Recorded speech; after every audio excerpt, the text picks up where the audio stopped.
Good morning, good afternoon, good evening, wherever the case may be, wherever you're tuning in from. Welcome to REDFELLAS, Sunday night. Supposed to be 8 p.m., a little bit late. Whose fault is it? We don't really know. We could easily blame myself and technical issues. We could easily blame Evan's mum who spooked him and spooked herself at the same time. We could easily blame the rest of the lads who aren't with us today, who have decided to choose International Weekend to go on their extracurricular activities. That's what I'm going to say and add. But we are here. I've got Evan, I've got Dan, I've got Steve joining us. Just how are you guys, Evan? How's International Weekend? I know you don't even like cup games, so I dread to think what you think of International Weekend.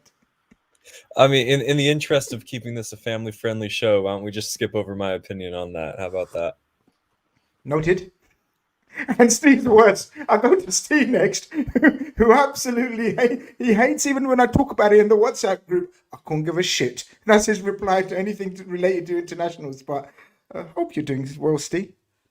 I'm doing very well, avoiding that subject entirely, mate. I'm doing everything else I need to do except for getting involved in anything to do with Gareth Southgate. Right, so there it is. You're right. It's not for me. So apart from that, mate, I'm sound. I'm all good. Good. Well, stuff the both of you, right? Because Dan's here, and Dan is a cricket fan like me. So me and Dan can spend about a minute talking about the World Cup final today. Of course, many people have been sort of asking me, what did you think of the final? India, red hot favourites in front of 136,000 or something like that. Dan, Australians, wow, they are just built differently when it comes to World Cups and finals, right? Yeah, they are. They've got this happy knack of turning up when it matters most. India won every single game up until this point, up until the crunch when it really mattered. And like I say, I spent a lot of time in Australia playing cricket some years ago, and I've got a bit of a soft spot for the nation. But somebody asked me the other day, funny enough, Paul Machin asked me the other day in work what it is about Australia that makes them built differently when it comes to sport, when it comes to the big occasion.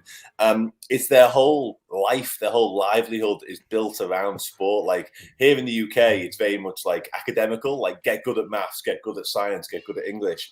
In Australia, it's like get good at sport and then we'll deal with the rest later. And that's why when it comes to cricket and these events, they turn up. Yeah, it was a performance and a half. I mean, when they won the toss, and then you think to yourself, India sort of, oh, they're going to be chasing, but then they decided to field first, and then what a brave call, what a brilliant performance. Hats off. Of course, commiserations to India. Of course, there's a bit of banterous side to me being of Pakistani heritage. A little bit of a smile on my face, but not too much because my team was shit. And not one of those people that when your team's shit, you take pride in anyone else's misery. So it is what it is. Thank you for all the messages. Thanking you in advance for the likes that you're going to smash the smithereens. I know, of course. The big one on November 25th, we need to lay down a marker up the Reds, King Marley says. We will talk about that. Smash the likes on the way in. He says, evening. Like button has been smashed. Yeah, look, don't take it literally, guys, when I say smash the like button, because you won't be able to do it next week, remember? So just tap it, because we want to continuously do it. Pixelate Pigeon is in the building. He says, big up the red fella, smash the like on the way in. We've got so much to get through. Mick, yes, fellas, hope you're well. Hope you're doing well, Mick. You was with the family today, having a bit of a session, good old session. Hope you're feeling good. Hope you're doing well. Not too much, I hope, and take something that you can accept and take. Big up Grizz and the panel, smash the likes, of course. Great occasion, love watching the finals today. Shame Pakistan flop, well done Australia. That's my feelings. So much to talk through. Talk about, get through. Liverpool FC 2023-24 season. Hopes and aspirations at the start. Where are we now? Player rankings, and of course looking forward to the big one. It feels big again, doesn't it? Evan, I'll start with you. The reason for that is because of the position we find ourselves in after game week 12. Absolutely. It's the cliche, you'd bite your hand off if offered to you at the start of the season, this position after X amount of games in relation to where City are. And it also feels good because I feel in previous years when City were having an off year by their standards, we just weren't involved for whatever reason, whether it was just due to unprecedented injuries or transition, or y'all know the seasons I'm alluding to. But it seems that while I would say this is a transition year for us, and rather a bit of a statement year for them. Can they stay on top of the pedestal of European football 2 years in a row, which is very hard to do? To be in this position going into this fixture at this stage in the season, it's a really strong position, despite some of the concerns that we have about the team. And this is the standard we have to aspire to. If we can't hit that floor of 90 points to win the league, we have to hope that City might not either. And in that case, we need to be sort of matching them blow for blow. So I'm feeling very good about where we are, despite me not knowing exactly who we are as a team at the moment. Yeah, Dan, that's true, isn't it? We weren't quite sure what to expect from this Liverpool. Obviously, we know about the infamous or the famous gutting out of the midfield suddenly. We only bought midfielders. Am I right? Yes, I'm right. We only bought midfielders. So we didn't quite know what to expect. We were expecting better things from last season's new signings, Gakpo, Nunes, and of course the 4 midfielders we were expecting to sort of come in, and hoping for a smooth transition. But I think it's gone better than most expected. Or was you one of the ones that, no, I expected this? No, I didn't expect this. I don't think you can expect this with such a massive overhaul from last season. I don't think it's possible for anyone with foresight to go, oh yeah, this is just going to work seamlessly and these lads are going to hit the ground running like Dom Szoboszlai and others have done. And the midfield rebuild was actually bigger than anyone kind of anticipated as well, with probably Henderson's and Fabinho's exits thrown in. I don't think anybody really expected that. The Oxlade-Chamberlains of this world, Naby Keita's, we all knew that was going to happen, but there's a little bit more to it as it turned out. So yeah, I didn't expect this. I still look at it as, and Evan's right, you do bite your hands off to get in this situation by this point in the season, absolutely. And I'm kind of of the opinion now, you're in a title race until you're not. So let's kind of just go for it. And who knows, City look like they might not be bulletproof this year. And I don't think you will need sort of 90 plus points like you have done in previous seasons to win it. Good, because we're not capable of 90 plus points. So let's kind of see where it takes us. I still think we're in transition. And in terms of, you mentioned aspirations before, that for me at the start of the season was get top 4 boxed, done, and maybe win a cup. The Europa League looks very appetising, the FA Cup, the Cup, whatever. But again, you look at the lads that have come in and just how brilliant they are, and like how seamlessly they've taken to the Premier League. You just think, tell you what, we've got a little bit of course and distance to this. We've got crazy firepower. Virgil van Dijk's back to his best, so why not a little bit? Steve, I know you done a famous rousing speech on last week's episode, and a lot of people sort of got really giddy about it. Are you still of that mindset? Well, of course you must be. Nothing's changed since then. A couple of internationals. But like Dan said, and I was going to come to you, but Dan read my mind. It shows how easy it is to read my mind. But I was going to say, do you think we need to hit those mid-90s this season in terms of points tally? Do you think it's good for us that there seems to be improvement in the teams around us, i.e. Spurs, Villa, I don't know who else you want to put in that category, Arsenal, of course. Is it better for us that it's more teams involved, or would you still like just us and City going slugging it out? Which way? How do you think it works? I think it's better for us that there's more people involved, purely from the point of view that they might take points from City. That's good in one sense and kind of desperate in another, because you kind of want to win the league because of what you do, not because of what Aston Villa might do. But then we go back to the last time we went close, when both West Ham and Villa went into half-time with leads over City and came out in the second half and tried to camp in around their own box, which is the worst thing you can do with Manchester City, to be honest with you. And both got slapped as a result of it. And ultimately, we don't win the league. But that we've moved on from that. I think it's good that there's been a bit of an emergence of a couple of other sides for the league in general. I do agree with Dan. I don't think 90 odd points is necessary. What I would say is, if we're going to gain any sort of advantage over City, now's the time to do it, because at some point we're going to have John Stones and, more importantly, Kevin De Bruyne back, and when De Bruyne is back, he makes City tick, as we well know. So it'd be nice to, I said it last week, you're right about that rousing speech. City have never played Liverpool the way that Jurgen Klopp set Liverpool up now. They've never been played against that. They played against a midfield that was resilient, and the press was sensational. But it was quite a deep midfield, and sometimes we won the ball back and we used quick transition and the pace of the front men to get in behind them. This is different. This is a Liverpool side that's going to probe for pretty much 90 minutes. And it's that word that Klopp uses. This is a brave Liverpool side. And because this is a brave Liverpool side, they'll go to City with no expectation other than to go there and have a go. Too many times teams go there and they're beaten before they turn up. I've long said, if you're brave against City, you can get your rewards, and I would expect us to leave one, if not two, up high and wide to sort of stop the centre-backs joining in with the back of the midfield. This is a point I make a lot about Manchester City. When we lost by four goals, when we were all pissed after the party after winning the league, their centre-backs just joined in at the back of their midfield, and we couldn't get the ball off them. They just recycled it, went left, went right, and they just killed us with angles. Timo Werner, the one game that he actually did what he should do, a guy of his ability, is he stayed out wide and he made really intelligent runs against City in the Champions League final. They had to be very guarded about that.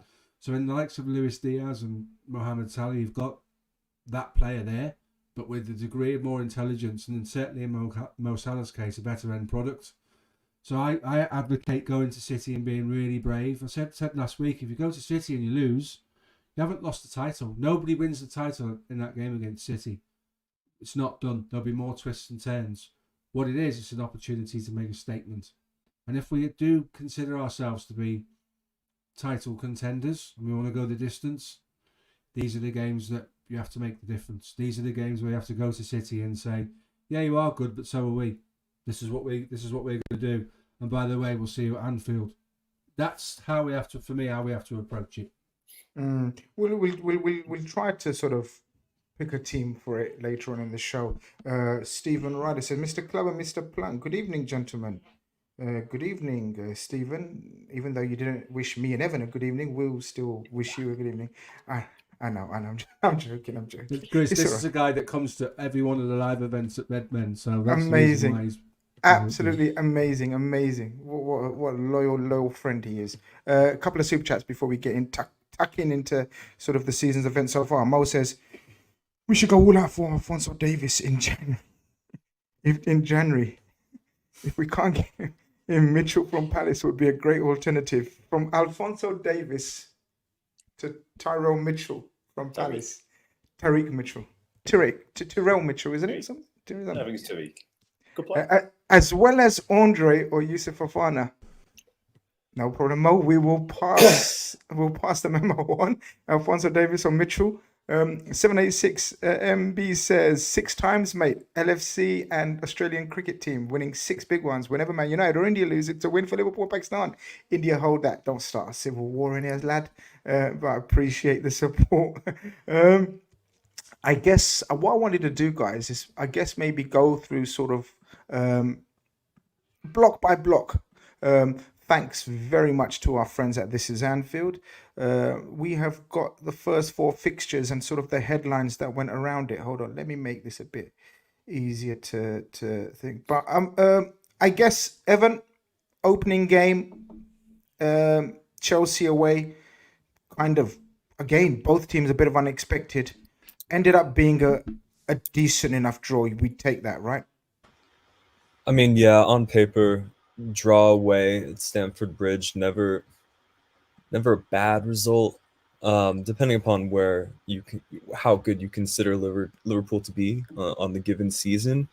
I think the nature of the draw might have turned some people off. Chelsea really took a hold of the game. They sat in the driver's seat. They dominated possession.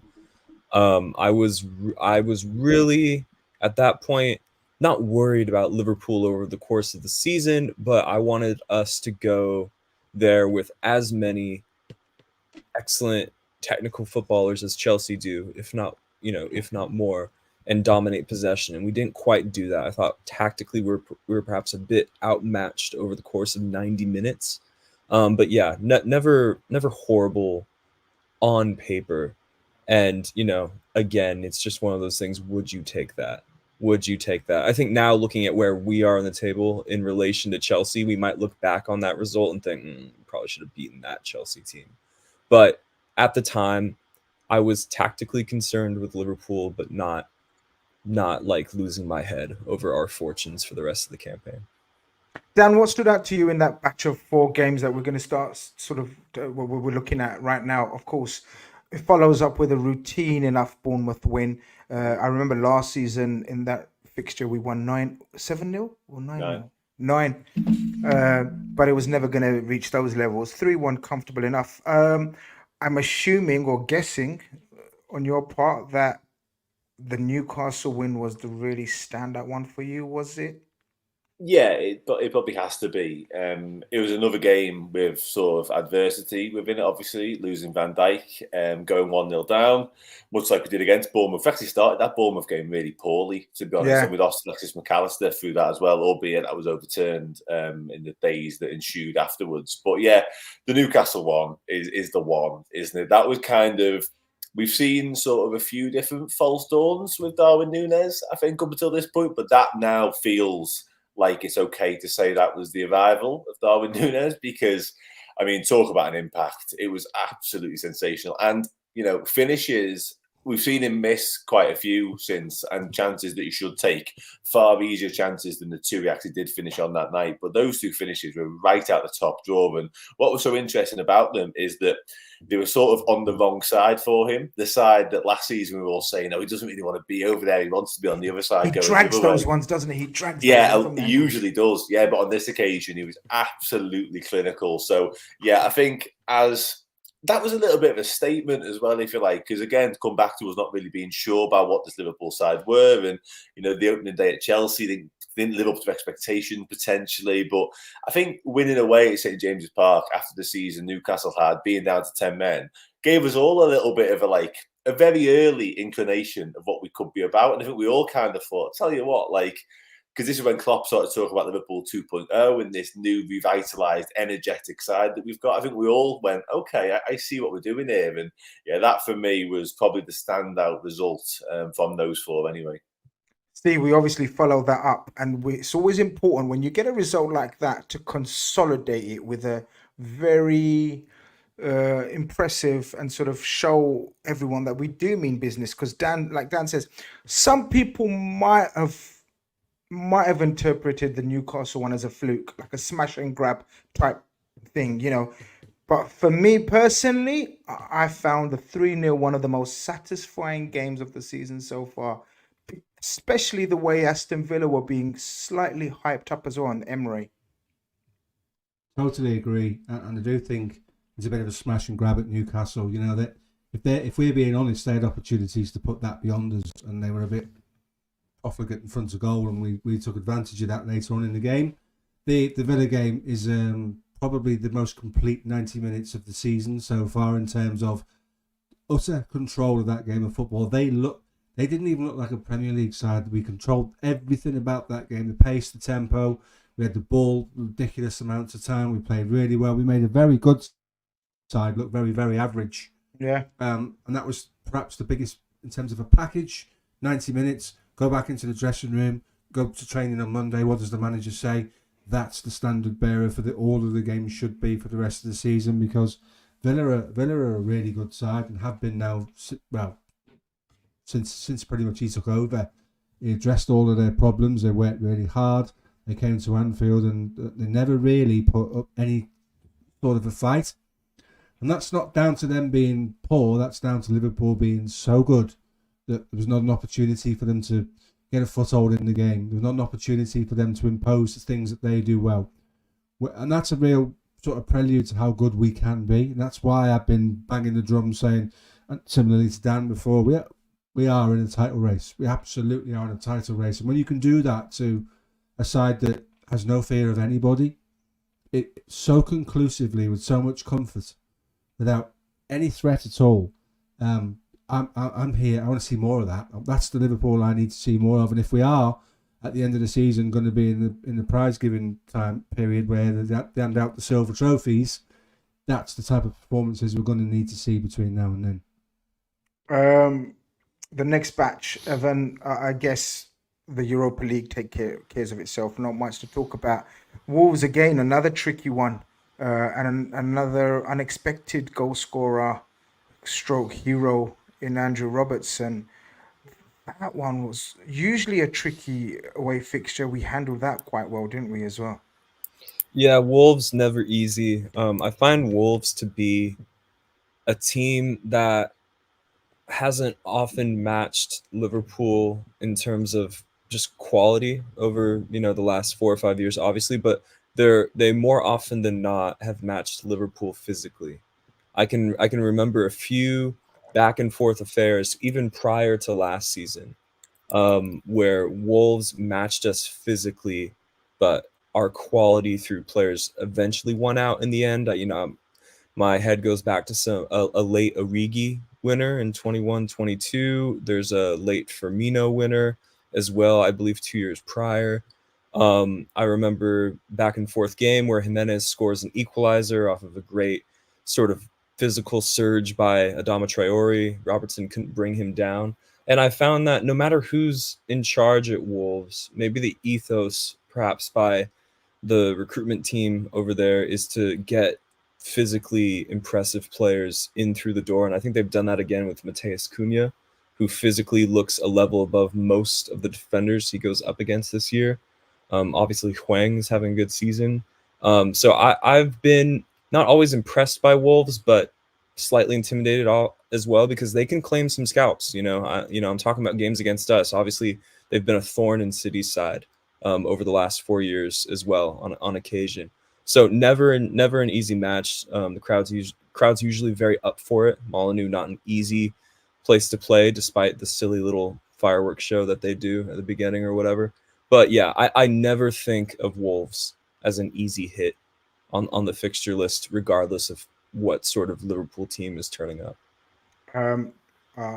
Absolutely slipped my mind. Can't believe I didn't start off the show with sending our condolences, best wishes to the Firmino family. We obviously learned today that his father passed away.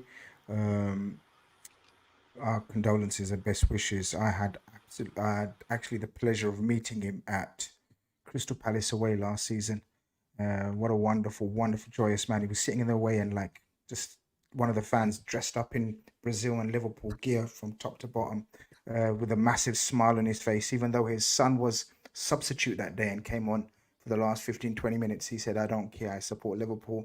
My son play, no problem. His English was very limited, but so was mine. So we got on like a house on fire.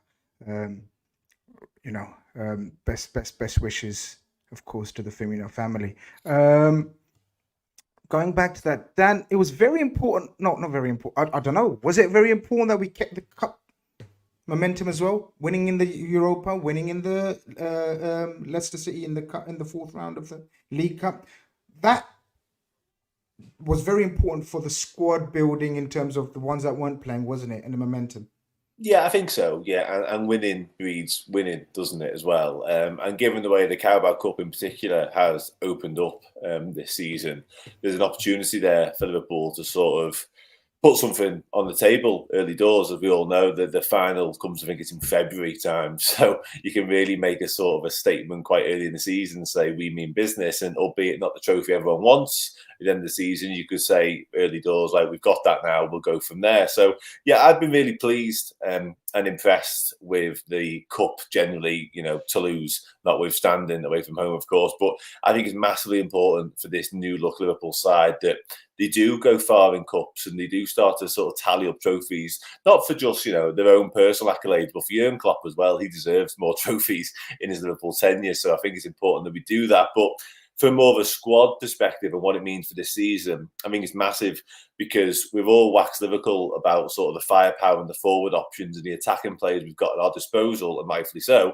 You need to give them minutes all the time. You need to keep them sharp all the time, and that's not easy to do just in the Premier League. And I include Ben Doak in that as well, by the way. I think he's a part of that. But the midfield, like previous seasons, we've not been able to do this because so many of our midfielders have been absent for injury. Whereas now, again, notwithstanding a Curtis Jones slight problem and a Ryan Gravenberch one as well, we've got the likes of Darwin and Endo, we've got Gravenberch, we've got Harvey Elliott, we've got Curtis Jones, all lads who might not be getting Premier League minutes very often. So it's pivotal that they get Europa League, Carabao Cup and FA Cup when it comes around. So, yeah, I've been really pleased that we are progressing through the Cup. We should get through the Europa League in top spot as well, all being well. And I think that's so important. I really do. Like I say, not just for the mentality, the momentum, but just to keep lads sharp because you never know when you might need them in bigger competitions. Absolutely. The next batch of games starts off with our first defeat of the season. It takes 12 men to beat us. 12 against 9 is very, very difficult. But we still managed to hold out until the very last kick of the game when none of their players can kick it into the back of our net. So one of ours decides to do it. I was at that game and it was heartbreaking. But even with the heartbreak, my heart was feeling refreshed and stronger than I went into the game, if that makes sense. I came out of it feeling stronger and more motivated and thinking we're the real deal this season. Yeah, I think last season we don't get anywhere near holding out for as long as we did. Oh, absolutely. I share your sentiment. I'm reluctant to use the word character because I'll end up sounding like Brendan Rodgers, but ultimately that is what we saw. We did see Liverpool redouble their efforts. We did see some tactical changes by Klopp where we put up the two lines and we kept them out. And as you say, it took a spammed ball into the box to be turned in by Matip, and they're off taking shirts off, celebrating in the corner. It did do exactly what you said it did. It made us realise, hang on a minute, there's a little bit about these boys. Tactically they're okay, physically they're okay. They get what they need to do from a management point of view with instructions. Some strange substitutions, taking off attacking players and bringing on another defender and going really, really resolute. But it worked for so long, and it was so cruel that it went in the way that it did. We kind of come out of that thinking, okay, we're prepared for days when things don't go our way. Newcastle was another example of that, where we didn't perhaps play as we wanted to, but certainly got out of it something that we were all grateful for. I think we learn a lot about the team in the Spurs game in the sense that when the chips are down, you need to roll your sleeves up and fight. We need to show willingness to do the hard yards to get something out of the game. We came within 30-40 seconds of one of the best defensive performances the Premier League would ever have seen, because they're up for it down there this year. There's an atmosphere in there. You sampled it yourself. They get behind the team. It's loud. The vocal. The side was at it. They were pushing for the goal, and we were resolute. And I think, like you, I came out of that thinking it's disappointing to lose. And I think the fact that so many decisions from the officials went against us that contributed to the defeat, we could compartmentalise that and say, right, well, we didn't lose really, did we? The game was taken away from us by incompetency. But the boys put in such a performance, such graft, such an effort. I feel enthused by this because there will be other days when we don't play well and we'll need to call on that resilience. And it's been lacking. Certainly last season that resilience was lacking. So nice to see you can go and buy creative players and they'll still work hard for you when your back's against the wall. Absolutely. We follow that up in the next league game with a 2-2 draw away to Brighton. Mixed emotions, Evan. We're so close again to a very, very important victory. A late, sloppy goal given away. I was at the game and just worried about the amount of free kicks we're giving. Like same type of free kicks, like Mitomo taking on our players and us dragging him down. Mixed emotions, or again, how are you going to look at that point Points dropped or point gained away to Brighton? Again, away to Brighton. On paper, no one thinks of that as an easy hit these days. Even when their club had a bit of a lesser stature in recent years, people still didn't think of it always as an easy place to go, and even less so now. So you think about it, and you're like, it's not horrible. It's more of just the manner in which it happened. Yeah. That's what it's all about. The manner in which we drew that game, not acceptable. Not acceptable if you're trying to go toe to toe with City. And again, as we've already established, more or less, we are toe to toe with City right now. But again, these are the things we've been left to rue such results in the manner in which we've dropped points in recent seasons on the final day, as we've gone into the final day neck and neck with City. And we're left to think about games like the incompetence away at Spurs and our own sloppiness away at the Amex. So again, Grizz, like the Chelsea dropped points on paper, not horrible, but if you add the actual context of the football match to it, you're left with a bit of a bitter taste. Dan, Merseyside derby, routine as per, nothing much to say. They came in making noise, turned their backs when we were singing You Never Will Look and do all the ratty things, and then we just sent them home packing as per. Not much. Evertonians might have a slightly different view on it, with Ibu Konate potentially getting away with one. Swings and roundabouts. I think relatively routine. Nice sort of assist for Darwin Núñez in that one. Nice decision making on the counter attack later on. Mohamed Salah, not really very good, scores twice. Ashley Young sent off early doors, of course, for Everton. Luis Diaz absolutely had him on toast for about half an hour until he finally succumbed. But yeah, like I say, pretty routine, really. Never truly in doubt. I don't think we were quite at our best, but we're very rarely at our brilliant best in derbies, it feels like. Given the disparity between the two clubs and the two sides in recent years, it's not often we really put them to the sword. Normally because Klopp picks mad teams, but we always get the job done, don't we? So yeah, on we go. Exactly, on we go. And on we go to, again, look, we're not going to touch upon the Europa League too much. Forest at home, very, a routine. I guess the main fixture that really sort of, I don't know. Steve, what do you think about the Luton one? First signs of what? First signs of this playing against relegated teams phobia coming back? What is it? What's going on there? Just don't think enough of the lads turned up on the day. You look at, let's look at Luton, right? Can't quite believe they're lucky to be back in the Premier League. Came from nothing. A bigger surprise to them as it was to us that they managed to do it. The football diary comes out. The players start looking at who they're going to play against. Liverpool's probably one of the biggest games on the calendar.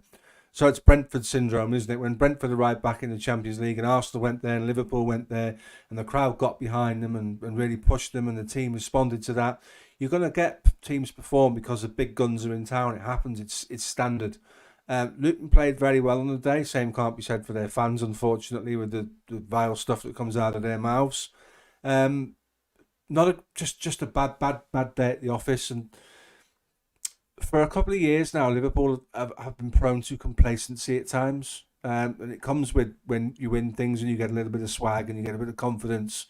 Sometimes you can go into games. I remember Alan Hansen saying in the tunnel, he knew Liverpool wouldn't beat Wimbledon in the FA Cup final because the attitude of the players was all wrong. And you'd have to say the attitude of how we approached that game in terms of the opening sort of exchanges, in the same way that Dan references the Bournemouth game. Same again. And Luton worked really, really hard to keep us out. They did the super low block. They offered us the width. We didn't take it. We still pushed Trent inside when it would have been better to go out wide with him. So some of the Evan speaks about tactics and some of the things I thought there were a bit odd. But we managed to save something in a situation that looked like we weren't going to get anything. So if there's a silver lining to that cloud, it is once again we showed resilience. But on its own, resilience won't win you titles. You can call upon that infrequently, we're what 12 games into the season, and we've had to call upon it too many times. Let's get back to coasting through games like we did against Aston Villa, and not have to sort of call on 95th minute goals to drag us out. And the ironic thing is, and I'm sure you three would agree, we score that goal and I'm thinking, go and win it with the 2 minutes that are left, because that would be this Liverpool side's the most Liverpool thing for us to do. It didn't happen that way, and we sometimes you need a reality check. If you're going to get one, that's the biggest reality check you're likely to get. Yeah, look, we follow that up with the Toulouse game, weird game. Another weird refereeing call. We won't touch upon the Europa League too much. We're not bothered by the Europa League too much at this stage because we're going to get through and we're going to win the group. But the Brentford one was a good marker for me, Dan. Went into the Brentford one a bit shaky. A lot of injuries and a suspension to Alexis McAllister. How many times have all of us said that? So please don't just start on me. Everyone said Gary this season at some stage. You're not professional, none of you lot, so shut it. Brentford was very satisfying because of the fact that they're so tactically astute. Their manager knows how to pick holes in other teams, know how to harness all their strengths into their weaknesses, but we handled it so brilliantly, immaculately. Barring one or two maybe situations, we were very good that game. Complete opposite of the Luton, what Steve alludes to in terms of attitude and mentality. Yeah, very professional performance from Liverpool, actually. And on the back of the two games we referenced there, the Luton game and the Toulouse game, it was a much-needed performance as well, because I think a few doubts were starting to creep in, potentially amongst the fan bases. Have we gone a little bit too soon on this new look Liverpool side? Was it the reality check? And are we what we thought we were? And I think the Brentford performance, particularly, I've mentioned the word adversity a few times, and a lot of that's been in-game adversity. This wasn't one of them necessarily, but when you look at the squad that we had that day and the bench, or lack thereof bench, for the lads on the pitch to get the job done as impressively as they did is a real statement. And it was almost as if they looked around and went, it's got to be us today. Virgil van Dijk, I think he's had a new lease of life with the captain's armband. I think he's been absolutely outstanding. I think it's taken him back to the level he was before. But he's gone to the team and they've all looked at each other and gone, we can't rely on Harvey Elliott from the bench, so on, so forth, so on. They're not there today. It's got to be us. It's got to be the 11. And Brentford, you mentioned sort of Thomas Frank and the fact he tactically picks hole. They've caused us a lot of problems. Their physicality's caused us nightmares, and we didn't allow them to do it. They had moments here and there, but never really got a foothold in the game. I was so impressed with us on that day, and to go into the break on the back of that was massive, like so important. Obviously, we know what happened with City afterwards, so it doubles the importance of it, if you like. But honestly, I thought we were brilliant to a man. I really do. I think that's one of, the Villa game takes some beating in terms of performance, but I think given the circumstances, that's almost equally as impressive for me. And obviously Jota, Salah's the star of the show with his two, but Jota as well. Like, what a brilliant start to the season that lad's had. So, yeah, I think that was a massive win. And another one that sort of filled me back with confidence for what's possible with this side, because like I say, the Luton and Toulouse one just kind of went, okay, take a step back a little bit, but yeah, it looks like we might actually be potentially the real deal. Yeah, and look, that brings us up to the international break, and we're gonna, in part two, we're gonna start ranking the players in terms of what we think. But of course, guys, it's time to shout out my sponsors of the channel, yourfutcard.com. As you guys know, this season we are so happy to have them on board again. Make sure you go and check out their website. Create your own card. If you're into the FIFA cards, you already know what kind of backgrounds you guys want, what kind of skill levels you want printed on it, your name. They've obviously got amazing football art prints as well. I don't know if you really want the Aguero one, but I'm sure there's Alisson and there's Bobby Firmino. Well, anything you want. There's good old Darwin Núñez there, and of course some classic ones in Steven Gerrard. They've obviously brought out the new player moments metal prints, and I've told you guys before, they're brilliant. I've got a couple here. I mean, my favorite, I've got to stick this one up obviously, is the Alisson. I mean, I genuinely think it's one of the most amazing things that's happened in Premier League football. forever. It's just such a surreal thing. Of course, go and check him out. And if you want your moment printed out, then request it. I'm sure they can do that as well. If they, Dan, I've asked the rest of these guys, is there a moment that you'd like to get printed out? Is there a moment that stands out for you in the last, I don't know, 12, 18 months that you would love to have printed up on your wall? A moment. Premier League only. Yeah. Premier League Premier only. League only. Anything. Right. It probably, somebody's always said it before, but it's the Origi Merseyside derby goal, Pickford, Little Arms, that one. Oh, I was gonna say, because I've got the other. How many Origi moments is there? There's a few. There's so many Origi moments. I've got the Origi, of course, the Barcelona one. That's a magnificent occasion as well. But guys, make sure you go and check out our good sponsors, yourfutcard.com. As I said, anything that you need, and if there's anything that you don't understand, then you just click on this icon here. Ask them what you want, what the card's made of, what size are they. My image looks squashed. I don't look good. Well, they may not be able to help you if you don't look good. That's the way it is, my friend. But anything else, go and check them out, and they'll be able to do what they can for you guys. If you type in REDFELLAS, you get 15% off as well. It's a win-win situation, I think. It's time to really, really put the cat amongst the pigeon and think what we think of the players. No hiding, guys. No hiding now, because I have made this amazing tier maker list. I mean, please, not all clap at the same time. This is genius from me. I didn't nick it from the internet. I done all this myself. I didn't need the help of Evan or anyone else. But I guess we start off with the bottom tier. If there is anyone to go in there, I think it'll be harsh, Ev, to put anyone this season so far in the stinky section. Or is there? Okay. No, nobody's been stinky.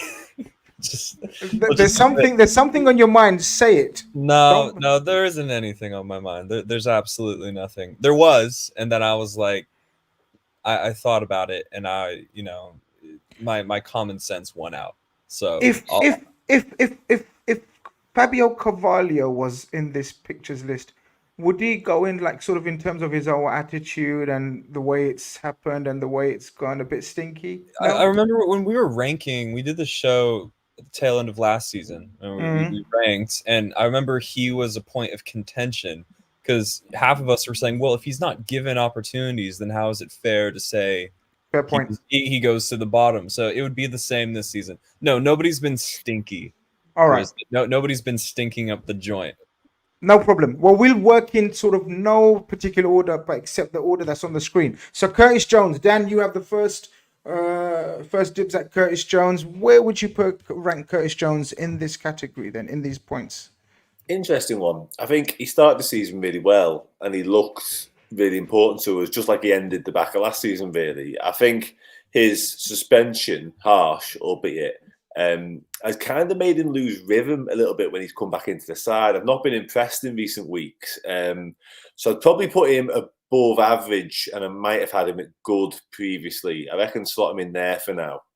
Oh, do we have any objections, my lord? Steve, you okay with above average? Yeah. Guys, Absolutely. this is started off shockingly, I think. Why do you object? It's a bunch of Scrooges. Do you object? I object. I think he's been good. I think Curtis Jones... I think he was good.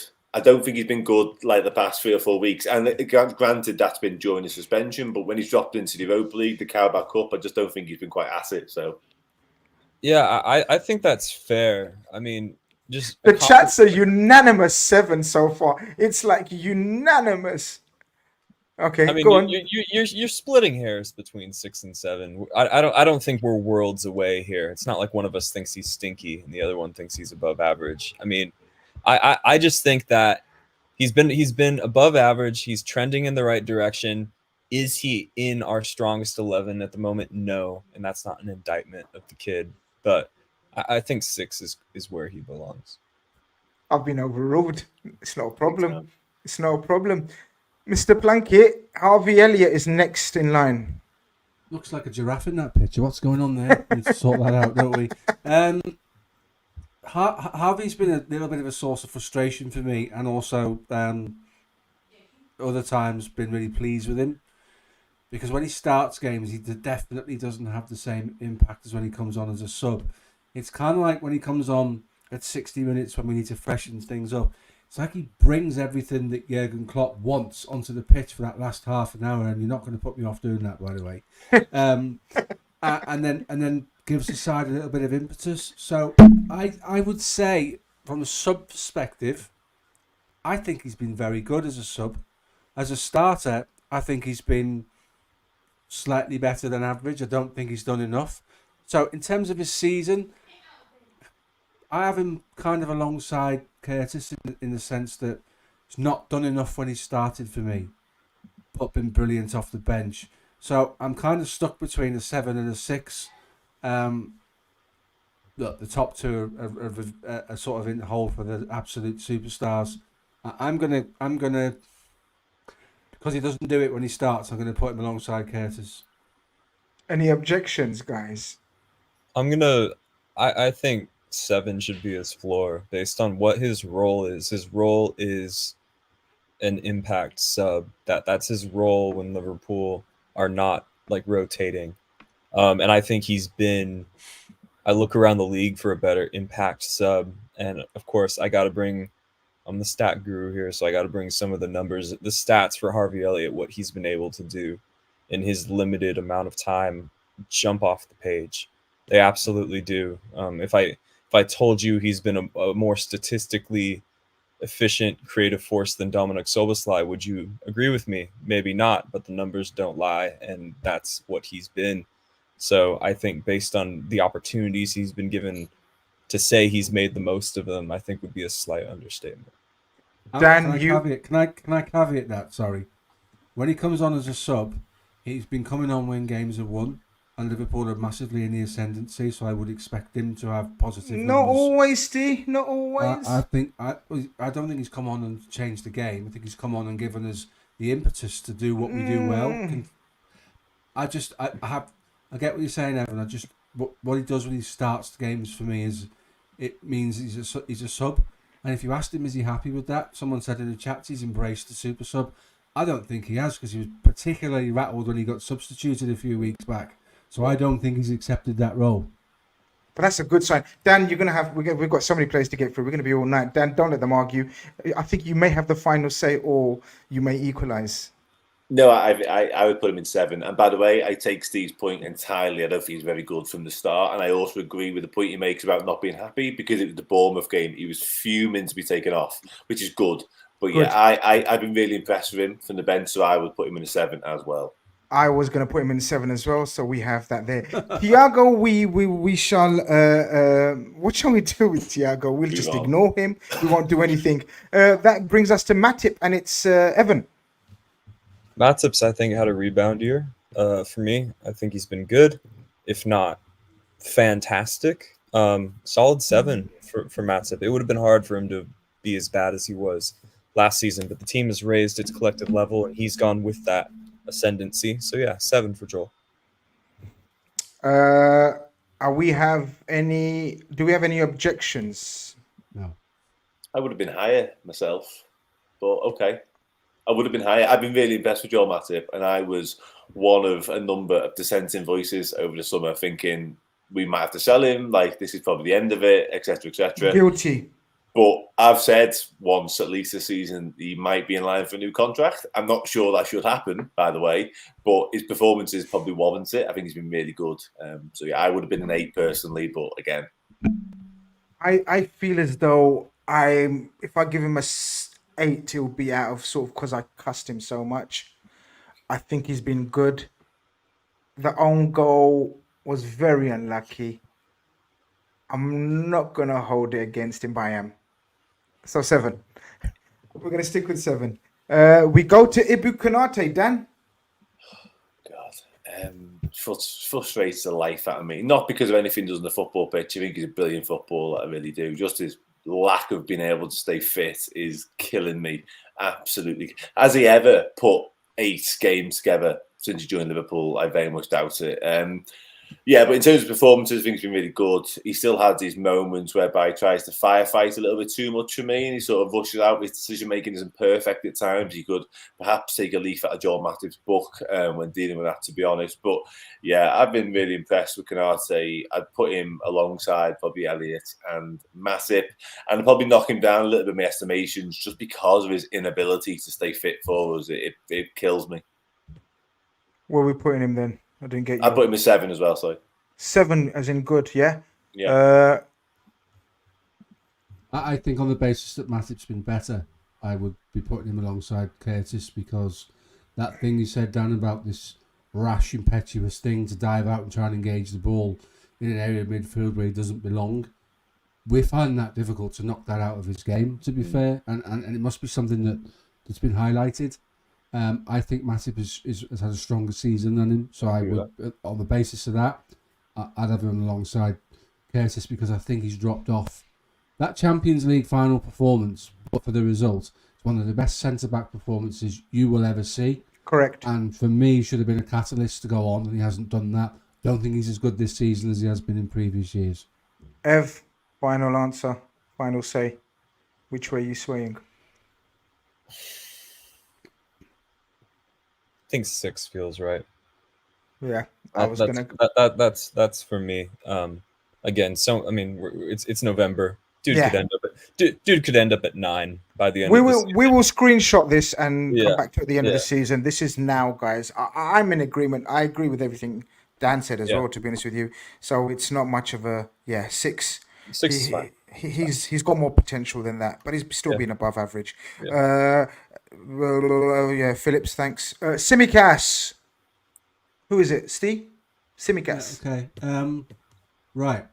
If you're looking at the last game, then he's alongside Curtis and Ibu. If you're looking at his season, I'm struggling to decide whether he's a 5 or maybe even a 4. This guy came to the club and he did all the right things and showed all the right body language and all the right performances where I genuinely felt he thought himself he might be able to unseat Andy Robbo as a left back in the club. I genuinely thought that was his attitude to life at Liverpool Football Club. The last game was a little bit more like the Tsimikas that we've kind of come to understand as what he is. The previous games, including Toulouse, really, really, really not great. I'm going to give him the benefit of the doubt because it's quite difficult to not be sort of the go-to man at left back and come in and try and fill in for players when they're injured. I'm going to call him average because in previous seasons he's been better than average. So I'm going to downgrade him to a 5. And I think I can't make too much of a case to give him any more. He's had one decent performance in the games that he's filled in for Robbo. But they're big shoes to fill, to be fair. I don't think anyone's going to argue with that, right? We can move on swiftly. Yep, I think so. Kelleher, tricky one. Ev? I think Kelleher's been a 4. I just don't think he's been great. There's a time where I was just like, how are we going to keep a hold of this guy? He's too good to be a number 2. He's stepping up in cup finals and being a more than adequate Alisson replacement. Just I think Kelleher has regressed remarkably, maybe through no fault of his own. It's hard when you don't play that much, but yeah, just hasn't stepped up.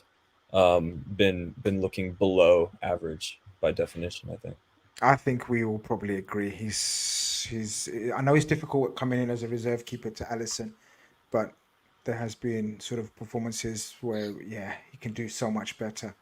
This is a tricky one, Trent, because I don't know. I think we all may have differing opinions on this one. Dan, Trent, you've got a tricky one again for you. Yeah, I've got a feeling that I agree with you on the different opinions. There's times whereby you're jaw-droppingly astounded by what that lad is able to do with football at his feet. And there's other times whereby, I don't know if he's been quite up to it sort of at all this season. That he hasn't sort of ran games like he once did. And the new role, whilst it obviously brings out the best in him in many senses, he himself has been speaking about that this week, of course. I don't know if we get all of Trent Alexander-Arnold in doing that. We've lived through having the best right back in world football for quite some time, and all of a sudden he's not a right back anymore. You alluded to it earlier, and it's a point I've made a few times. That Luton game was crying out for an actual right back performance from Trent, and it never came.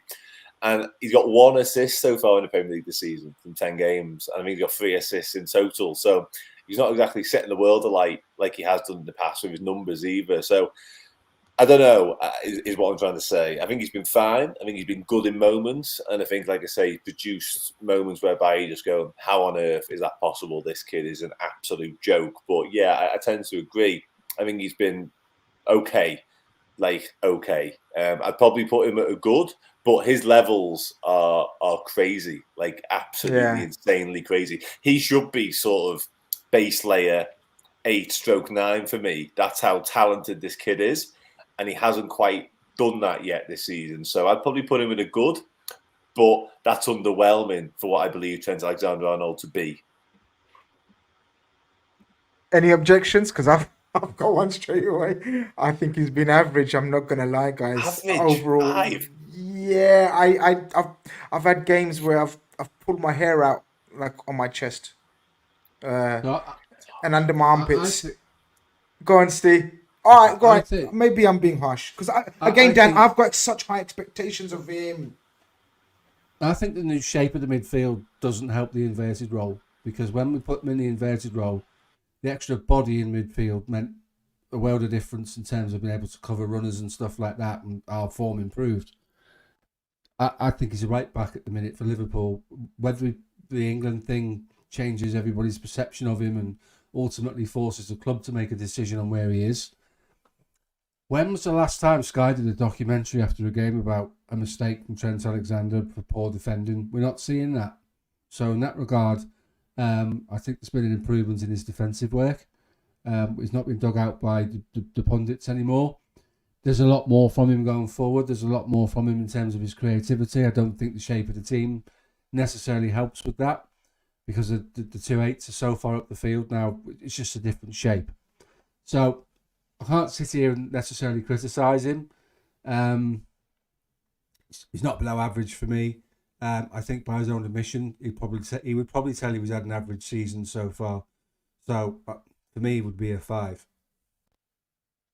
No lower than that. No, not lower than that. You got to remember the mistakes he's made that led to goals and chances. I mean, but I don't know. Go on there. I want to hear your opinion as well now before we make a decision. It's just so tough because he's the first guy who has like truly world class floor, right? He's the This first is my point. he's the first heavy hitter. So I hear the argument for 5, but then it's just like, well, even Trent underwhelming is above average. So I think 6 is fair. You know what I mean? Comment. I think that's fair. So we've had hold on. We've had 2 5s. Me and Steve. Dan's put him 7. Did you? Yeah. And Ev's put him 6. And I'm not trying to just be like a mediator. I think We meet in the middle, don't we? 6 What's is that? what I was gonna say if you had asked Oh, we me to meet go 6. first. Okay. I'm gonna more inclined to off Evan's summary there. More inclined to upgrade into. Oh, a he's 6. done you, has he? Oh, you're so soft. All right. Okay. You're. All right, I've lost. All right. Trent goes into 6. Did we say then? Yeah. All right. Okay. Robertson, and it's who is it? Me. We stay here. I think Andy Robertson's responded quite well to sometimes fair criticism. I think we looked at the way we were set up, saying could he ever be that third left-sided centre back, and there was quite a clamour from certain areas of our fan base saying we should replace him. He's the most Klopp player that Klopp's ever had in terms of what he gives us. That was never going to happen. He's responded really well. I think the injury comes at a really bad time. We're starting to see some great performances from him. The Wolves game in particular, where he's captain for the day and gets on the score sheet. So I have to be honest with you, from a difficult back end of last season to pre-injury, I've got him as a 7. I don't think he's done anything wrong. I think he's been rejuvenated this season. I think he's played really well. When he's had the armband, he's really responded to that. Whether Virgil van Dijk gets sent off or goes off or isn't available, and Robbo's had the armband, I think he's responded to that. So I think fair play to him. He's shown that, you know, when the chips are down and the criticism's there, and sometimes it was justified. It's 7 for me. Any objections or any agreements, guys? Yeah, I'm happy. I think he has responded well. And I think, whilst I don't think the position, if Trent is going to vacate right back, I don't think that left-sided centre-back role suits him perfectly, because you're not getting the best out of him, essentially, because he's not being a marauding left-back anymore. I think he's actually done really well to learn the role, and he's improved in it massively. Again, don't think it's perfect, but when he was doing it, I think he was doing it a lot better than he was the back end of last season. So, yeah, I think the 7's a good call. Much maligned last season, like Joel. But again, like Joel, the team level has gone up, and he's been a big part of that. So I think 7 is very fair for Andy Robertson. A 7 with the potential to go higher, I think, coming back from injury, because I don't think Costas has been very good at all. I've realised Dominic Szoboszlai has fallen on my turn randomly, just because You look at that. I control the settings and it's my channel. So Szoboszlai comes under my setting. So I go Szoboszlai. I think Szoboszlai has been brilliant. Has been a revelation to the Premier League, to Liverpool. He's played as a leader. He's played every single minute, pretty much, apart from that last game where he was finally substituted around the 70th minute. Every league game, sorry. He's fitted in, not only on the pitch, off the pitch, it seems, as well. Always smiling. Every picture, every video you see of him. He's shown leadership qualities. He's shown magnificent warrior-like qualities. His performance in that Spurs game, guys, seeing is believing. Like, seeing is believing. He was a one-man midfield for pretty much the last half an hour. And it was like something I've never seen before. He was one man just covering every blade of grass. I can't speak highly enough of him. Naturally, he's fallen off a little bit in the last couple of games. That's natural. He's gonna come back. He's scored a couple of stunning goals tonight for his national team. He's literally carried them to the Euros. The Haalands and the Odegaards haven't done it for their national teams, but it is what it is. I'm putting him right there. And that's the conversation ended there. None of your opinions are needed on that. Can I just say one thing? Yeah, of course, just one. Szoboszlai, that'll do for me. Szoboszlai, stick him up there at 10. That's it, Szoboszlai. Ev, you get Luis Diaz. 9. I think he's, just been an incredible difference maker for me. He's like, if you look at the timing of the goals that he scores, he rarely scores a worthless goal. Now that could just be game script, but the guy has stepped up. He's returned from injury. Doesn't look like he's missed a beat. Has stepped up in games where Liverpool have been off it. I think of, our first goal of the season against Chelsea. We weren't really on it that game, as we've already established. He lets us leave with something at Luton, was absolutely robbed at Spurs. One of the most impressive finishes I've seen in my life. He had absolutely no business to score so convincingly. Sorry to bring it up again. For me, I'm going a bit above the going rate. A lot of people in the chat saying 8. I'm going to go 9. And I think we, not to tempt fate, I'm knocking on wood, but I think we could be in trouble if he goes down again, because I look at the certain profile that he brings to the left wing, and although Jota's not exactly struggling for form, I think Diaz is a bit of a one-of-a-kind player off the left for us. I think he's been excellent and absolutely walks into our strongest 11. We've often spoke about at various times last season in terms of we want to see more Sadio Mane-esque goals from him. And we've started to see that, and that's very, very encouraging. You guys know what I mean by Sadio Mane-esque goals, Yep. And we're seeing that. So I'm going to stick with that. Dan and Steve? I personally would have been tempted by an 8, but I don't disagree with anything Evan said either at the same time. I think he started off the season absolutely brilliantly. Like he hadn't missed a beat, like I say, from his injury. Gets goals, gets a goal in Europa League and an assist in Europa League as well. So yeah, brilliant start. And also his strength of character in recent weeks should be mentioned as well. And sort of to carry on being involved in the football club with everything that's been going on is testament to the man, let alone the footballer. So albeit I was tempted to give him an 8 in his performance, I won't begrudge him a 9 given what he's been through and the fact he still managed to turn up and get a big goal for us. So yeah. Shall we move on to McAllister, Steve? Yeah. Yeah, McAllister is you, Steve. So, I put something in the REDFELLAS group a couple of days ago. Yeah, I know. The statistics show that he's been as effective in what you should do in a defensive role as anybody else.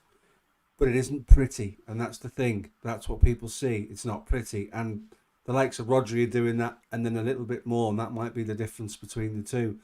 I don't think it's been the mitigated disaster playing him at the base of the midfield that a lot of people think it has, and the stats support that.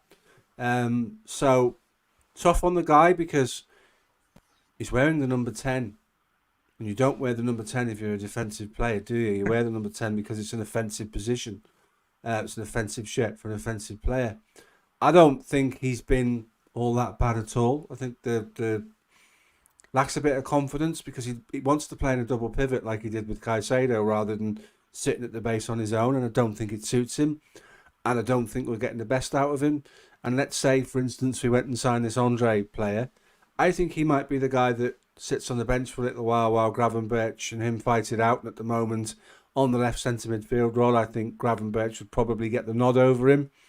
So I feel for him a little bit because if we'd sat him down and said to him when he joined the team, you're going to sit at the base of our midfield on your own, he might not have put his hand up to do that because that's not what his game is. He's a link player and a very good one. He's a line breaker and he's a good player like that. But the stats are the stats, and eye test doesn't win you anything, but stats do. That's the reality of it. So I'm going to put him.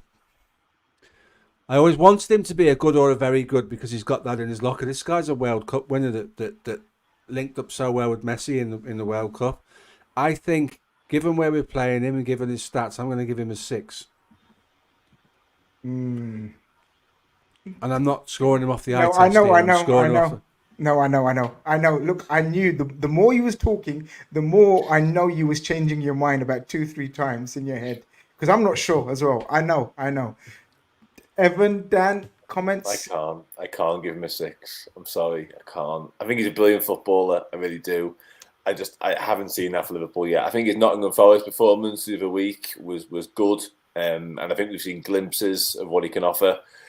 It doesn't work in the 6 for me, in the lone 6 whatsoever. He looks at a position, he doesn't, and I get the stats thing, I get it, of course, and I've seen them myself. How that's come about, I'm not entirely sure, because he looks, all at sea is harsh, but I think after the Brighton game in particular, now that might be because it was at the Amex, and obviously old memories, seeing familiar faces, etc., he looked in bits. He looked shot, his confidence completely. And we're doing him no favours whatsoever in the early part of his Liverpool career. Look at what Szoboszlai has been able to do. Gravenberch to a lesser extent.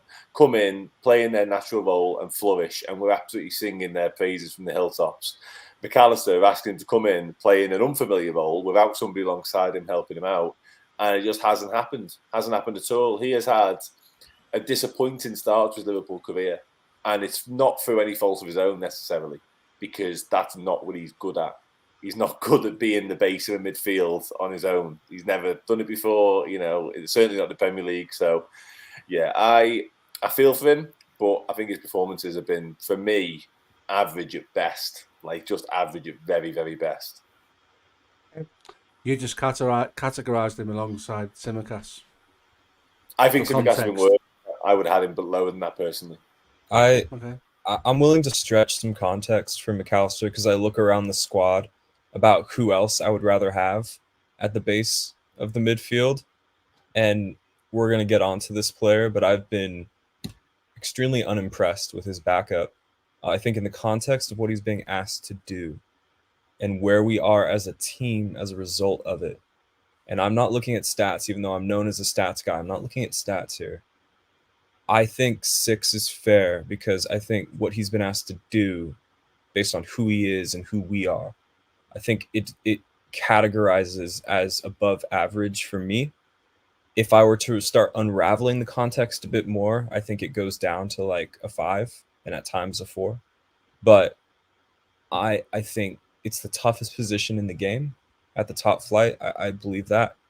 And again, I just look around the squad. I don't know who else I would have there. Personally, I'd be visiting the market in January to address this issue, but I think 6 is fair. I would tend to agree. I think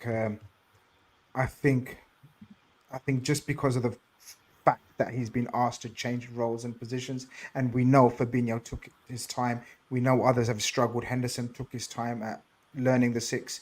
How we expected someone from Brighton to come in and walk into a transition midfield already sort of rejigged, rejuvenated, or call it whatever you want, moved around.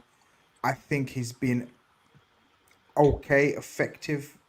I still think his passing is underrated. The way he sort of tries to punch and break the lines. Of course, it hasn't always worked. But I wouldn't have argued with average. I wouldn't have argued with it. A lot more to come. A lot more to come. Joe Gomez, Dan.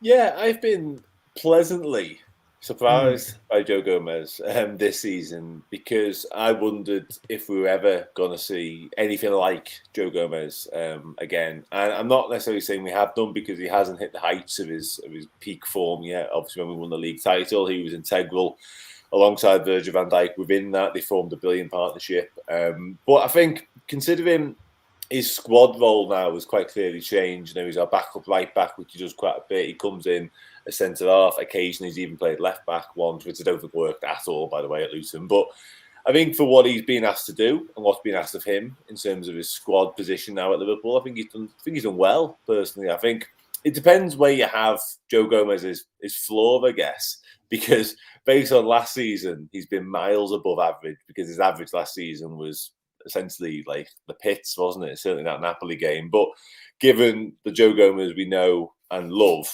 he's been below that level as well. So it's a difficult one to sort of mark. I think I probably would sort of pitch him into that 6th level personally. I think good might be a little bit of a stretch. I don't think he's been as good as Robertson or Joel Matip, for example. So yeah, I'd put him in as a 6 again. But again, I've got to say, I'm pleased because I was worried about Joe Gomez. I think we all were. I think we thought the injuries, there had been one injury too many. His confidence, again, looked absolutely shot at times last season. So I was concerned whether we're ever going to get anything out of Joe Gomez again, but it looks like we just might.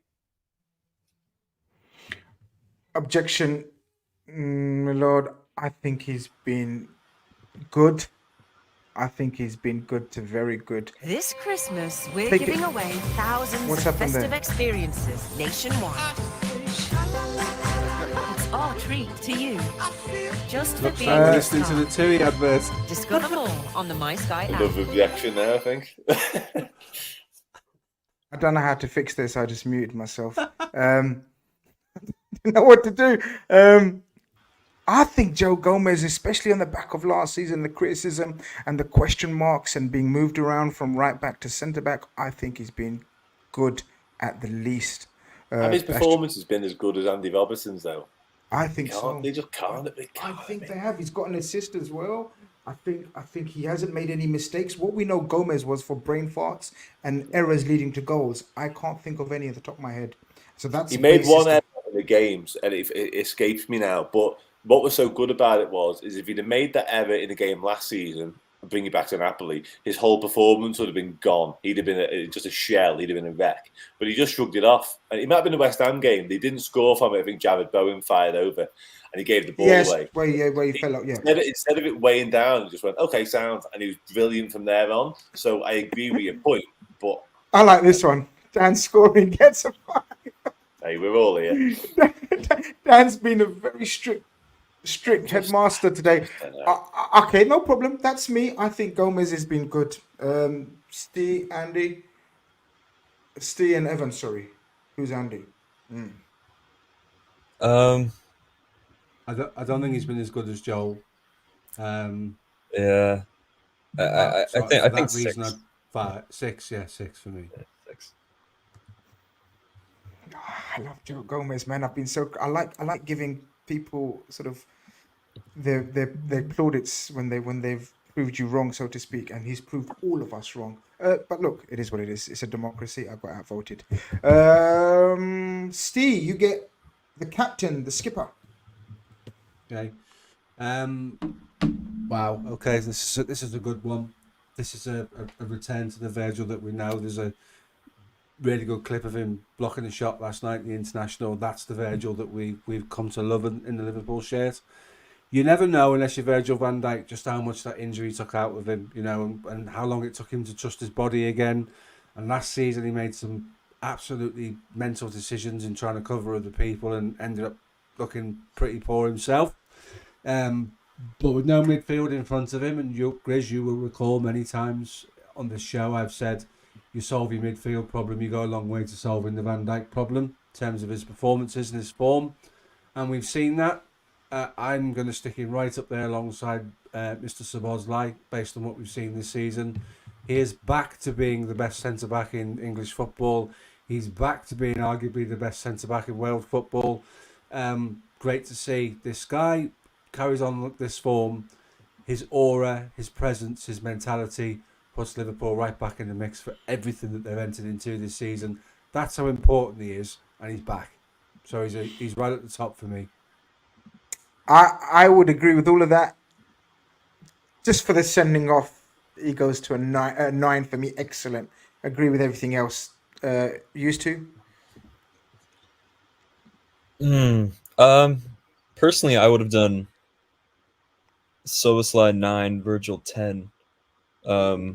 But again, it's a democracy, and there's no need to vote. Not when it came to Szoboszlai, there was no democracy. No, I wasn't allowed to vote. It literally wasn't. There you go. There was absolutely no democracy when it comes. It was to autocratic from the start. Thank you. I think Van Dijk. I think the floor is a 9. Let me that's just my thing. Even when he was coming back in 21-22, I thought people were imagining the injury still in their heads. I think it was more mental scarring of the fan base than any physical scarring on Virgil van Dijk. I personally didn't see a physical drawback then, and I don't now. Obviously, everybody played down to our level last season. I don't know if anybody got actively worse. But I think, Virgil van Dijk, especially against Brentford, I tweeted out, I was like, that's the best center back I've ever seen. I stand by that. And if the best center back I've ever seen is still putting in best center back I've ever seen performances in November 2023, then I think a 9 or a 10 feels good. Headmaster? He's been as good as Szoboszlai, so let's go with that. Fair enough. What a brilliant answer to get out of saying 9. I knew he was going to say 9, but God. Alisson, Ev, you get Alisson. Also the best keeper I've ever seen. So throw him up at a 10. The dude. I don't think there's much time to waste on this one, guys. Do you? Yeah, that's where he goes. He's been as good as the other two, as crucial as the other two in terms of putting points on the board. So there you go. Very simple one for Evan there. We will leave Jurgen till last. Jota, Dan. You're getting tricky ones, I must admit. No, I'm happy with Diogo. Okay. I am. I think he's been really good. To be honest, I think even his all-round performances have sort of improved in recent weeks. I've been sort of the opinion for some time now that often he can kind of go missing in games, and then all of a sudden he's the guy you want in that critical moment, and he's the guy you want. And the chance, we all reference back to various games, but the Tottenham 4-3 last season, moments after Richarlison has scored, it's Diogo Jota in the right place at the right time. And I think he's been really impressive all round in recent weeks. I think his pressing's been brilliant. I think his link-up play's got a lot better. And some of his goals, I must have said 5 or 6 times in the past 2 months, that's a very Diogo Jota-esque goal in the way he takes it, the way he finishes it. And a few times what he's done as well brilliantly, whether it be off the bench or from the start, is he's got what is a silly thing to say, but the important third goal in the game. It's been a little bit tight and it's been 2-1 heading into the final 5-10 minutes or whatever. He's wrapped it up for us and he's done that a lot. So I've been really impressed with Diogo Jota this season. His numbers are good, his performances are good, and again, getting pivotal goals in games and getting really high quality goals in games as well. So, for me personally, I think he's been at least as good as Luis Diaz. So I would put him in at a 9. Steve and Ev, you want to come in with anything? I would agree with that. Also, I just want to say the types of goals that Jota scores. He'll come off the bench and he'll like score that type of goal where he's sort of telling his teammates, no, you're all like overthinking it. This is you just sort of just dribble straight at people. You get a yard and then you put it in the corner. It's really simple. You guys are all overthinking it with these crosses and these through balls and these ridiculous shots. Yeah, I just love Diogo Jota because he's just the Iceman. He's the Iceman. That's what you call him. Yeah. I think we can move on swiftly from that one then. Steve, Gakpo.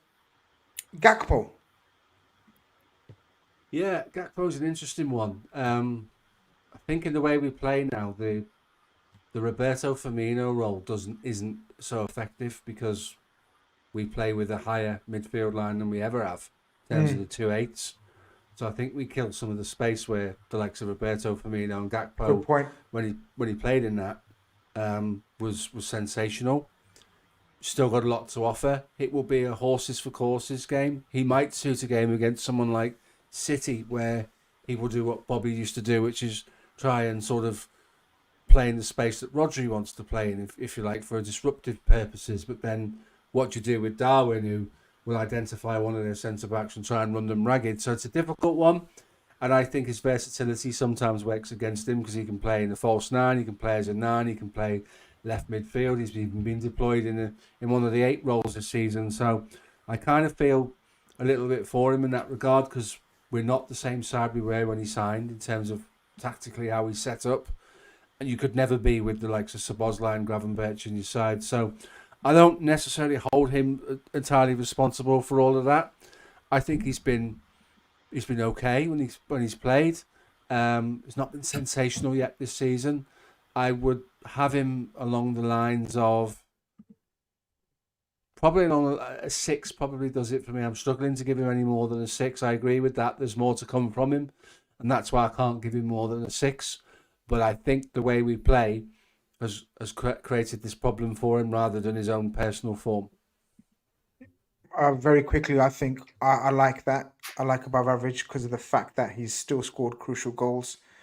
He's got great mentality. I love this. I love his mentality. Absolutely love his mentality. And he's just added to the sort of already, good mentality that we already had. Again, someone who's come in and really fitted in well off the pitch as well, which is crucial. Leadership skills, moved around, sometimes played left, sometimes through the middle, all sorts of roles, and sometimes as an 8. Yeah, more to come. Just for the fact of the goals, I think he's got 3-4 very important goals as well. I'm happy with 6 if you guys are, Ev and Dan. Yeah. Cool. Mohamed Salah. Ev. Oh, me. Lovely. 10. Boom. Oh. And I don't think we've even seen the best yet. I don't think he's kicked into his highest gear yet. The dude puts up the numbers and the dude wins us games. I would have a hard time saying that he's been worse than Virgil or worse than Szoboszlai. Szoboszlai has been amazing, but Salah's been more consistent than him. So there you go. Yeah, I mean, the king is the king. He's inevitable. What you gonna say? No one's going to argue, are they? No? Numbers, baby. Numbers. It's a volume. He's a volume player. The numbers do not lie. I can think of his off games. We can all think of his off games, but his off games end with, more often than not, a goal and or assist. Potentially plural. Potentially assists. The Goals. derby. Okay. Yeah, Exactly. He was horrible. He was playing like, Titus Bramble in the derby, and he scored twice. So, he's a killer. it's the guy. Fair enough. He's that dude. I was going to say excellent. Well, it is what it is. I'm not It's a gonna democracy argue. now, Chris. It absolutely is. It absolutely is. Dan. Darwin. Darwin Núñez, baby. Okay. Yeah. Listen, a couple of moments, we'll all want to forget, as will he. The Luton miss at 0-0 being probably the biggest one of those. But generally speaking, I've been so impressed with Darwin Núñez. And so one of the biggest compliments I personally can pay him is that, we just did Cody Gakpo a moment ago, and I was in awe of Cody Gakpo last season. I thought he came in, he was absolutely outstanding, and he almost showed Darwin Núñez, this is what you've got to do to be that guy for Liverpool. And Darwin Núñez has seen that, and he's taken it on board, and he's just gone from strength to strength at Liverpool. And what it is entirely has made him do it, I'm not quite sure of his understanding of what we need from him, possibly. But honestly, I think he's been brilliant this year. And it's not just, we just spoke about Salah and numbers and stuff like that. And, Darwin Núñez needs numbers, of course he does. He's playing number 9 for Liverpool. We spent a lot of money on him. He's going to have to score goals and get assists. But again, his all-round performances have been outstanding. His hold-up play, his link-up play, that type of stuff. He's doing that so much better now. And that's pivotal to play at Liverpool. Like, whatever we think about, 2.0 Liverpool and the way Klopp wants us to play now, you're still going to have to do a lot of good stuff in and around the pitch. You can't just be, in front of the goal. We don't have the luxury of playing with like a Haaland who just puts the ball in the back of the net and on we go with our lives. Like, you need to bring more. And Darwin Núñez is bringing everything this season. He's bringing quality, the level of finishes, the outrageous goals, the Bournemouth goal in the cup and stuff like that. And again, I'll say it, there's moments whereby you want to get hold of him and say, what you're doing. But he summed him up really in the Europa League game when he rounds about 5 lads, rounds the keeper and it's the post. That's the frustration of him. But again, I think he's been really, really good this season. I would probably give him a 9, I think. Yes. 8 or 9. I'm going 8. I'm going 8 just because that category is be an 8. Real lonely. That's part of my reasoning as well, actually. Yeah, and again, the big misses, I can't. You have to cater for that. But look at the guys who are in the 9. Has he been as impactful as those guys? Of course he has. Absolutely. I personally, if I did I would have him alongside Jota and Diaz dropping Me too. down. He's a 9 for me. Just purely because of the improvement in every facet of his game. Massive. He came to Liverpool Football Club and still wanted to be the player at Benfica where the club pandered to him. Yeah. Now he's learning to be a 9. Now he's learning to lead the line. Now he's got 6 assists for Salah alone. I can't put him anywhere else than a 9, boys. The word learning is pivotal there for me. I spoke about it a couple of weeks ago. Like, it looks like he has learned. He's learned from Bobby a little bit last season. He's learned from Gakpo when he come in and he's watched them and gone, okay, like they're doing other things. I can do that as well. And the link up with Salah is a great point as well because those two are telepathic with each other. So, yeah, I would be tempted to say 9 as well, personally. Okay. Easy enough, that one. I'm not going to drag my heels. I'm not going to. Nah, we're not. Who's got Endo? It's me, mate. And I knew this was coming, and I'm sitting here thinking, oh crap, that's what I'm thinking. I'm really, really confused by Endo's Liverpool career because we've alluded to the fact that Alexis McAllister's sitting in a 6 out of 10 because he can't do what we want him to do in that position. Yet he still gets picked week in, week out over Endo, who's made a career of being the base of your midfield. There's something not right there. There's a lack of trust, or there's something that's going on at the club, and he's not getting the opportunities. He's done okay when he's come in as well. He's looked all right, albeit against League Cup opposition rather than in the league. So by proxy, if not playing enough games for the sample size really to help us, I'm going to stick him alongside Costas because I'm not seeing any more than that from him, and I'm not seeing him forcing his way into the side, and I'm not seeing him dislodge McAllister as the base of the midfield. So I can't give him any more than a 5, and that's being kind at times, But second half, one of the League Cup performances, he was really good, but I can't give him any more than an average because I've not seen enough of him. Guys, put him out of his misery. I would love. Nothing would make me happier than to be wrong about Wataru Endo, but my first impressions of him in the first few months of the season are that he's below the required standard in just about every category of midfield play. I've scoured the numbers and I made a really honest attempt to see the logic in the signing at the time. I didn't throw my toys and trash my room just because he wasn't a £100 million midfielder when we did sign him. But I've failed so far personally to see the logic in the signing, and I think he's been below average. And that's less an indictment of him and more of just we are Liverpool Football Club, and there's a very finite list of people who are good enough to play midfield for us. And it's no shame that he is not one of them, in my opinion. But based on the standards that we have as Liverpool, I think he goes in the 4 category. Dan, I don't know if it helps, but I agree. I don't know if that helps your vote. I can't split the difference between 4 and 5 on this. I'll be honest. And to be honest, I'm tempted to agree with Steve because 2 factors in that. We haven't seen loads of him. The sample size isn't massive, certainly not in the Premier League terms. And also, I think Kostas is kind of. We've been a little bit generous to Kostas there. I'd probably put him alongside him. So that's that for me. That makes it 2-2. That's the first one with 2-2. So quick chat, go on, Steve. What was you going to say? Kostas is causing the confusion here. Kostas probably isn't the 5. Yeah, I'm not sure how Kostas ended up at 5. I think if you throw out the assist he got in the last game, where he big effort play, scrambles to save it from going out for a goal kick. If you throw that away, Kostas is. So are we saying that makes more sense then? No, I think they both belong in 4. Oh, they both belong in 4. That's me. I'm happy with what you've done there. I like what you've done. I'll go with like that. Okay, guys, quick chat in the decide because I'm in the 4 category for Endo as well. So I make it 2-2. It's 4, 5. Someone's give him a 6. Wherever the next person gives him.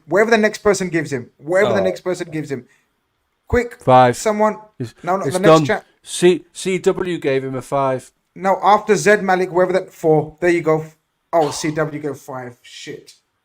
Stick him in. Let's get on with it. Oh, God, he's giving a 5. Okay. 5 it is.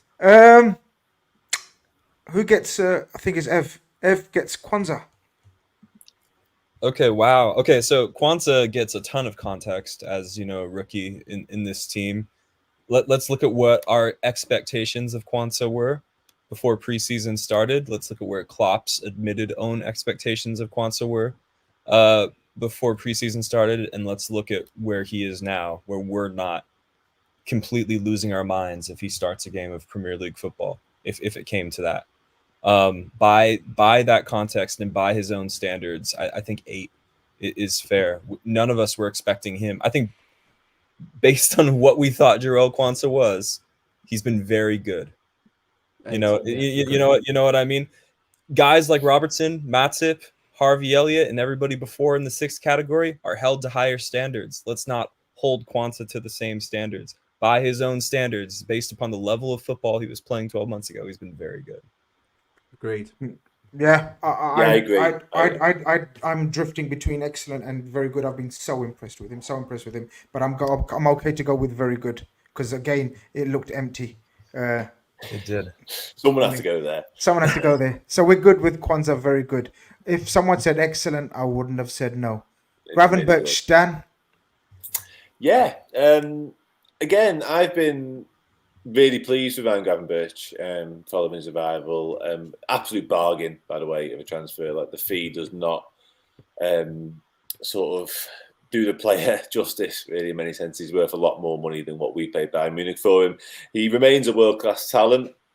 It's been a difficult start for him in certain ways, in so much as I think the lack of football he played last season has meant he's not been able to see out games for us, essentially. I don't think his match fitness has quite been at it. His match sharpness hasn't been at it either. But we've definitely seen glimpses of what this lad can offer, and it is of the highest level. So, again, I'd be tempted to put him alongside Jarell Quansah, I think, personally, given the fact that he's new to the team, he's new to the league. all those other caveats to put in there with him not having the football under his belt from last term, I think that sort of hindered him a little bit. But I think the early signs are really, really positive for Ryan Gravenberch. So I'd put him in an 8. Just a bit I agree. dubious. I Why agree. didn't you give McAllister this? Anyway, we're not going to go backwards. We're not going to go backwards. We're going to move forwards.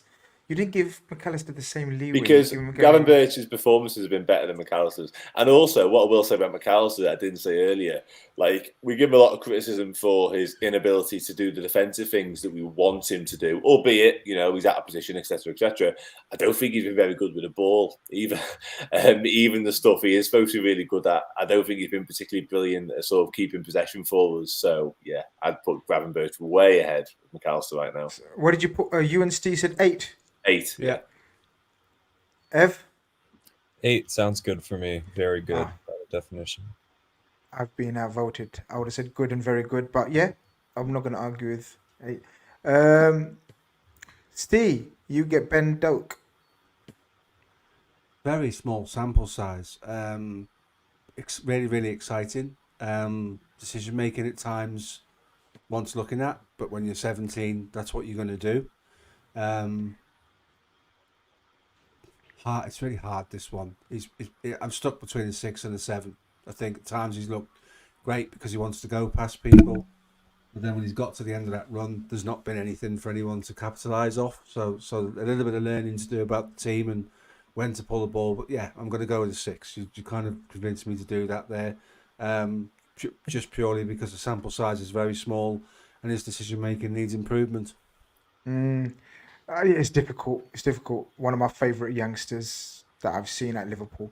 I think this guy in 3 years is going to be frightening. I've said it so many times. I want those 3 years to just fast forward. I just want to see him 3 years later. He's going to be sensational. He really is. That's it, basically. Yeah, we'll go with 6. Not much of a sample size for him. Jurgen Klopp. Let's make a group call on this one. A group decision. Jurgen Klopp. We start from the top. Evan? Couple of minutes on Jurgen Klopp to finish it off with. Jurgen, I mean, plenty of credit in the bank. Let's talk about the noticeable improvement. The subs have been fantastic this season, largely. He's been criticized in the past for subs. I'm not really sure about subs. Subs are really like numbers driven and analytics driven these days in terms of timeshares and, 60 minutes exactly for this player, 80 minutes for this player. You have to load manage and all those things. So people, criticizing in the past, people would think they were arguing with Jurgen Klopp in relation to subs when in actuality they were arguing with sports scientists who are setting caps on how much players need to play or should play or whatever it is. But I think in terms of actually turning games around, protecting leads, taking the game to the opposition when we needed a goal, I think the subs have been really good, and I like the foundation for this new team that he's building. I think it's been excellent. I think you look at where the points are on the table, where we are on the table, where Man City is, and that is the ultimate judge of Jurgen Klopp. So 9. It's an excellent start. Danny boy?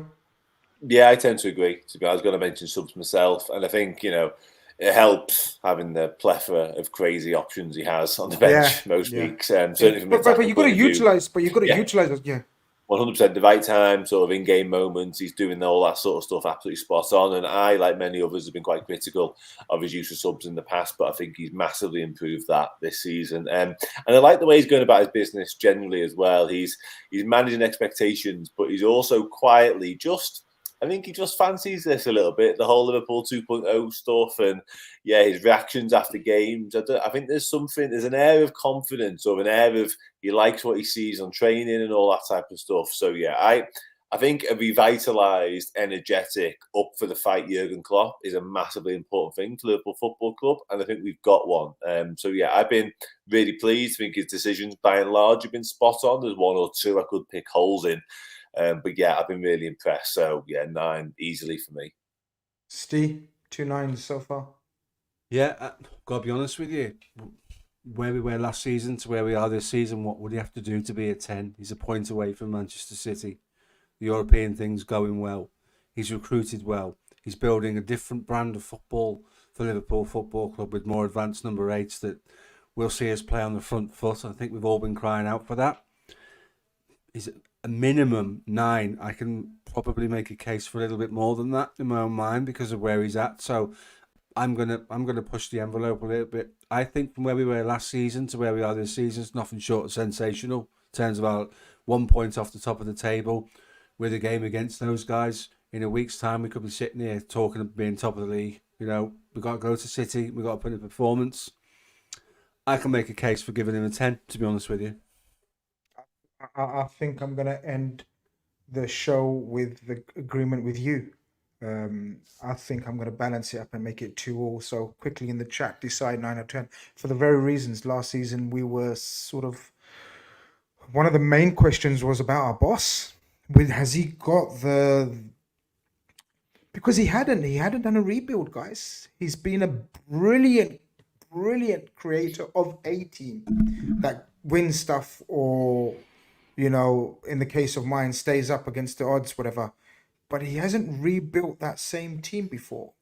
At Dortmund, he didn't do it. At Mainz, he didn't do it. At Liverpool, we anticipated a rebuild, but I think even he was a bit surprised how well he's doing. And I love Dan's point about in terms of how he's embracing as it goes along, and he's seeing things in training, and he's learning about his players more and more, and he's trying to read their mentalities and the positive outlook he's bringing into the press conferences. And this is not only Liverpool 2.0. I genuinely believe this is a Klopp 2.0.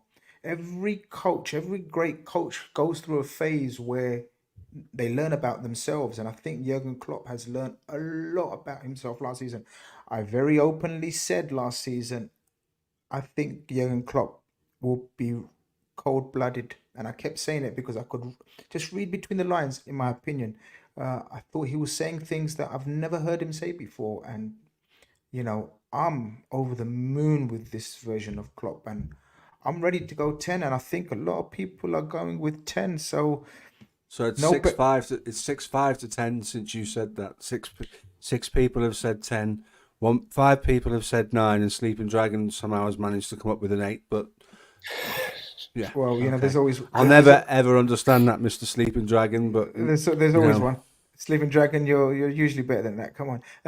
But no, how can we not end this stream with Jurgen Klopp being given a 10, guys? I will screenshot this. I will save this, and we'll get back to the end of the season. I suspect some may change. If they don't, we should be very near the top. That's all I can say. If the ratings stay the same, we should be. Someone's saying he's a sleeping dragon. But we won't say that. Guys, we haven't got much more time left to look forward to the Man City. We'll do a more thorough look preview into the Man City game. I thank Evan, I thank Steve, and I especially thank Dan, because they're all busy, but Dan obviously spends a lot of time doing great work over at Redmen TV. Make sure you go and check him out and support his good work. And the people in the chat, thank you very much for staying loyal and here. Hope you guys have enjoyed this stream. I have. I think some of the ratings started off a bit harsh, but we got there. We ended up giving a few 10s out because Liverpool are good again. Liverpool are playing good football. Liverpool are near the top of the table. Liverpool go into this week's encounter with Man City of aspirations and dreams of winning the league again. What more do we want? This has been REDFELLAS, sponsored by Your FUT Card. Don't forget our sponsors. We appreciate you. We thank you. And we will see you all very soon. Take care.